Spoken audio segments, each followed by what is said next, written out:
Well, hello there. We're beating every spirit in World of Light while dropping lore about them. Today we're returning to one of the heavy-hitting lore universes, as we're discussing Princess Nina from the Fire Emblem series. Just a quick disclaimer, if I make any wrong pronunciations, I do not know this game franchise that well, so please give me a break. Thank you.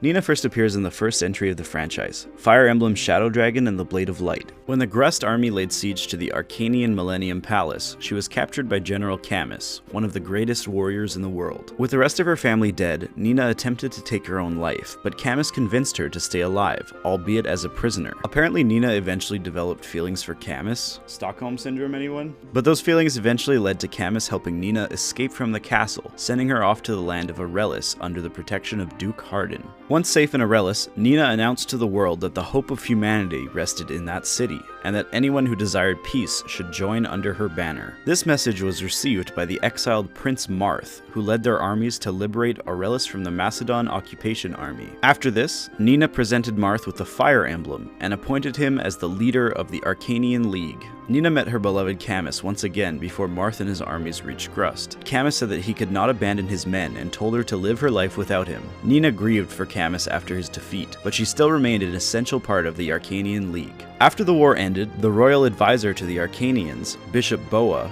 urged Nina to take a husband in order to help promote stability throughout the land. She reluctantly married Prince Hardin, but once he learned that the marriage was forced, he sank into depression and was then put under a spell by the Dark Pontifex Garnef. Hardin, under the dark spell, learned that both Boa and Nina were attempting to fight him. He then gave Nina to Garnef, who also put her under his spell. She was eventually saved by a mysterious soldier under the alias Sirius, who turned out to be Camus. While Nina blamed herself for Hardin's despair, Camus confirmed that Hardin still loved her. Camus then left Nina again, and Nina left the care of Arcania to Marth's hands, leaving on her own journey to parts unknown. In terms of gameplay, Nina is a bishop-class character, but has low base stats and generally low growths, making her a difficult unit to develop, especially since she is only really available to be played late in the game she appears in. However, in Mystery of the Emblem and New Mystery of the Emblem, the remake, her recruitment prevents the enemy Medius from recovering health by eating her? What is this game?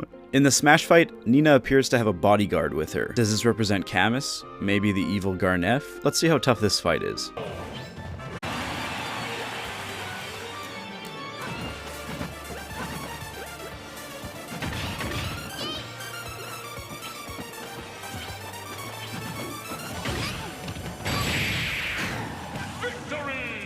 Not too shabby. I'm glad we got to dig a little deeper into Fire Emblem lore this time, but I'm sure there's more to uncover. Make sure to drop a follow to see which spirit we'll be taking on next time. Bye!